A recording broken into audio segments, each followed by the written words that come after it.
Hi, everyone. This is Michael Pedone with salesbuzz.com, and today what we're going to be talking about is how to get out of a sales slump. So what we're going to be discussing is why sales slumps happen. I'm going to offer 3 steps to get out of a sales slump, and then we're going to talk about how to avoid sliding back into one. So let's jump right on in there. So first things first, what is a sales slump? The definition of a slump, you fall or you sink suddenly, or you drop or you slide down, or you collapse. What that tells me is this: that means that you have had some kind of success in sales already. Is that correct? Right? You can't be in a sales slump if you were never out of a sales slump. Right? In other words, you've had to have some success before. And the reason why I'm bringing this up is this is really important, is there's a big difference between being in a sales slump and just not ever being successful in sales, especially if you've just gotten into the sales world, or you've been doing it for 3 months or 6 months or 12 months or whatever, and you haven't, had a level of success. What I want to talk to is the people that have had some level of success, and now they're having a hard time getting back to that level and exceeding it, right? So if you've had a certain level of success and you've fallen down, you can't get back to that level, you're in a sales slump, and we need to know how to fix it. So that's what we're going to be talking about today. So the first thing is this: the problem all salespeople run into at some point in their career, especially if you're a straight commission sales rep.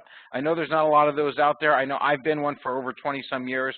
But even if you have a salary plus a commission, the amount of pressure you feel during a sales slump can be extremely overwhelming. Am I right? I mean, listen, I've been there before, to the point where I felt like I couldn't even breathe. And if you have a family to feed, especially if you're straight commission like I am, if you, or even way back in the day when I first got into sales as straight commission, you have a family to feed, you're not hitting your numbers, you're in a sales slump, the pressure is compounded 100-fold. And so here's the thing: when that happens, I mean, you need to get out of there as fast as possible, right? And so here's the thing: when you're in that sales slump, there's a couple options and choices that you have. One, you could start blaming others. And blaming others means this: the leads are bad, the economy's slow, which is not the case anymore now. But you can say nobody's buying, or our pricing is too high, or competitors have a better solution, right? I'm sure if you're a sales manager, if you had sales reps that were in a slump, I'm sure you've heard all of those excuses before, right? So that's one route. When you're in a sales slump, you start pointing the finger elsewhere. The other option is this: is you can attack the problem, and I prefer option 2. Right? Because to succeed, you're going to need a game plan. And so here's the thing. Here's the one thing I found. The very first thing that you have to do to get out of a sales slump is this: you have to believe that there's a way out. Right? Okay, now I'm not saying just believe and it's going to happen, and that's the end of your problems. I'm saying this is where we need to start. You need to believe that there is a way out. You have to believe that this too shall pass, if that makes any sense. And you've had some success before in the past. This is going to pass. You might have to work your way out. You might have to change a few things, right? You're going to need to make some changes. But know this: if you do, you will climb to the top of that mountain again and be victorious. So you have to start with that belief. All is not, I just saw an image the other day where it had a picture of the sunset, and it says, "And tomorrow the sun will rise and we will try again." Right? You have to believe and know that you can get out of this. So that's the first step I want you guys to start with. If you're in a sales slump, that's where I want you to start. Second thing is this: I want you to stop, and this is going to go, it's going to sound like it's going to be against everything that you should be doing, right? I want you to stop trying to close deals. This is really important. So step 1, believe it and know that there's going to be a way out. This will pass. The second thing is stop trying to close deals. One job I had as a straight commission sales rep paid weekly. And so next week's paycheck was based on what you sold this week. So driving to work on a Friday morning and having nothing on the board and little to no pipeline is not something I wish on my worst enemy, especially if you have others at home that rely on you to provide for them, right? Like most of us do. So it's real easy to lose focus in that type of scenario on the customers or the prospect's needs, and to only focus on yourself needing to close a deal. But you have to resist and push away your problems and focus on solving your prospects' issues at hand. This is critical. So I want you to stop trying to close deals. I want you to focus and help those who you can help. It also means turning down a deal if it isn't the right fit for the prospect. And that's really hard, right? Try being a straight commission sales rep and getting a deal coming in that you really need, but you know is not right for this person. It's a short-term gain, long-term pain. You don't want to do that. So when you stop trying to close deals and start focusing on helping your prospects, all of a sudden that tense, untrustworthy tone in your voice that you don't even realize is there is going to disappear, and all of a sudden you start having a real conversation with your prospects. I mean, it's an old saying. It's an old saying that it's easier to say than it is to do, and I get that.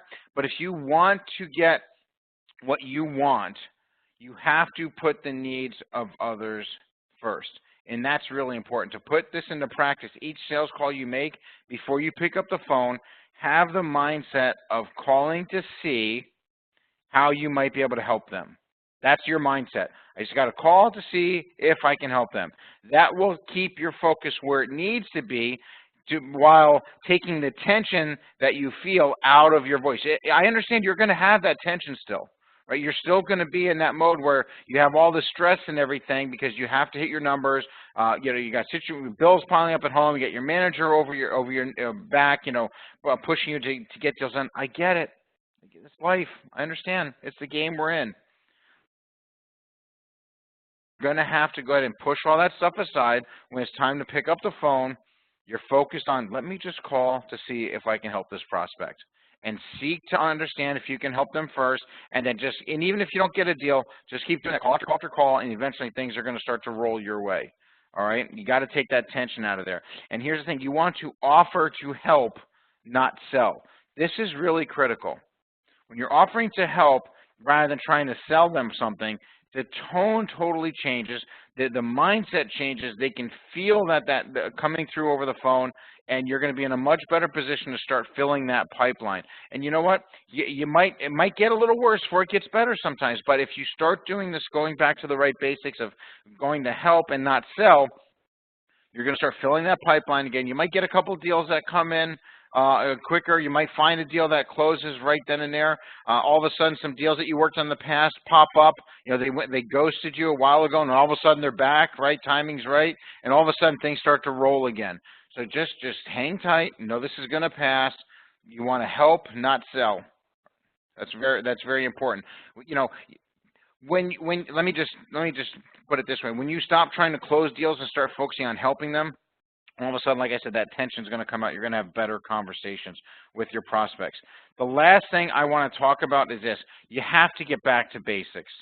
I actually believe that most salespeople don't have the fundamental basics of selling. I said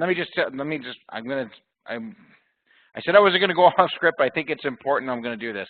I recently went to go ahead and turn in one of my, let me just give you the whole story. You ready? Okay, I'll try to make this quick. I have a VW Touareg. It's a diesel, right? So if you know anything about those things, you know that the VW had a big buyback program because they cheated on emissions, right? So not only are they buying back the vehicle, they're also giving me an extra 10 grand on top of this thing. I am a qualified buyer. I have a ton of cash now that I can go ahead and pick out another car with cash in hand. And so I go to this lot, and I ask the salesperson, I go, do you have this vehicle, the one I was looking at, on the lot with all-wheel drive?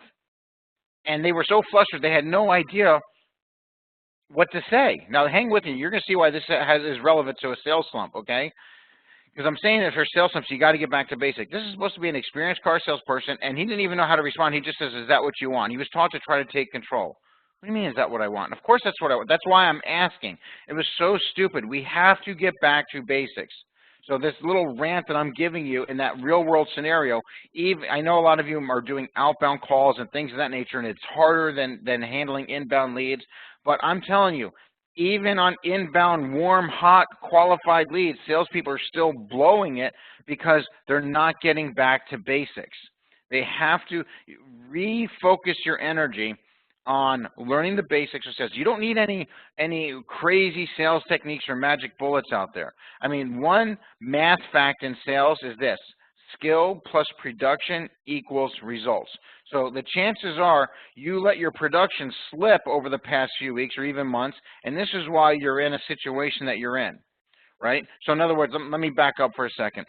You were doing the work that you needed to do, and then sales took off, and then you started to ride high. Then you had the Midas touch. You started closing stuff. You started closing left and right, even a new deal, close left and right. You're riding high. You think things are great. You're king of the mountain. But what you stopped doing is you stopped doing all the work over the past couple of weeks that got you to the point where this pipeline was fat. And then all of a sudden it crashed. Right? We have to make sure that we have to get back to the basics of not only your skills, but your production. So with that being said, because otherwise what's going to happen is this: when that crashes and you didn't fill that pipeline, you're now desperately trying to get out of it, and that desperation comes through loud and clear over the phone. So using the tips above that we've talked about is really going to help you have the right frame of mind and the right tone of voice. Now it's time to get to work. Start making more dials with fewer excuses. Sure, maybe your skill set could use some fresh new sales techniques. I get it, but you didn't forget how to sell. This is the most important thing I want to mention here. You did not forget how to sell. And what I found is that a lot of times when a salesperson is in a slump, instead of going back to basics and doing what got them to be successful beforehand, they start changing things up all the time. And this is a common thing, and even in the sports world, if I can give you an analogy.